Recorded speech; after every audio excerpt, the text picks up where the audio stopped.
স্বাগত সমকাল লাইভে। দর্শক দেখতে পাচ্ছেন জামায়াত নেতা এটিএম আজহারুল ইসলামের মুক্তির দাবিতে ঢাকা মহানগর দক্ষিণ এবং উত্তর জামাতের আয়োজনে পূর্ব ঘোষিত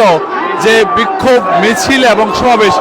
সেটি চলছে এবং কিছুক্ষণ আগে যে সংক্ষিপ্ত সমাবেশ সেটি শেষ হয়েছে এবং সেই সংক্ষিপ্ত সমাবেশে বক্তব্য রেখেছেন জামায়াতের আমির ডাক্তার শফিকুর রহমান। তিনি বলেছেন যে অন্তর্বর্তী সরকারের 6 মাস পার হলেও কেন এখনো জামায়াতের নিবন্ধন এবং জামায়াত নেতা এটিএম আজহারুল ইসলামকে কেন মুক্তি দেওয়া হচ্ছে না, তিনি সেই প্রশ্ন রেখেছেন এবং তিনি তার তীব্র ভাষায় প্রতিবাদ জানিয়েছেন এবং তিনি বলেছেন যতক্ষণ না পর্যন্ত জামায়াত নেতা এটিএম আজহারুল ইসলামকে মুক্তি দেওয়া না হবে ততক্ষণ পর্যন্ত জামায়াতের ইসলামের যেই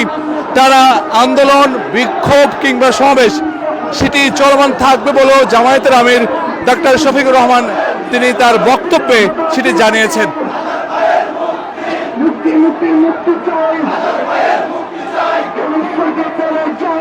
দর্শক দেখতে পাচ্ছেন যে এই জামায়াতের যে বিক্ষোভ মিছিল, জামায়াত নেতা এটিএম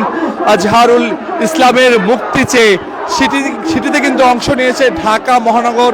দক্ষিণ এবং উত্তরের বিভিন্ন পর্যায়ের জামায়াতের নেতাকর্মীরা। দর্শক দেখতে পাচ্ছেন প্রত্যেক নেতাকর্মীদের হাতে কিন্তু জামায়াতের পতাকা রয়েছে এবং যিনি জামায়াত নেতা রয়েছেন তার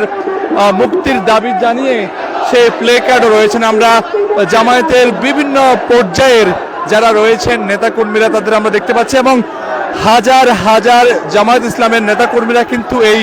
বিক্ষোভ মিছিলে অংশগ্রহণ করেছেন এবং আমার এই মুহূর্তে আপনারা ক্যামেরা যেটি দেখতে পাচ্ছেন এবং এর সামনেও ঠিক ততরূপ সামনে এগিয়ে গিয়েছে এবং এখনো অসংখ্য জামায়াতের হাজার হাজার নেতাকর্মীরা কিন্তু জামায়াত নেতা এটিএম আজহারুল ইসলামের যে মুক্তি সেই মুক্তির দাবিতে তারা কিন্তু বিক্ষোভ মিছিল করছেন এবং সেই সাথে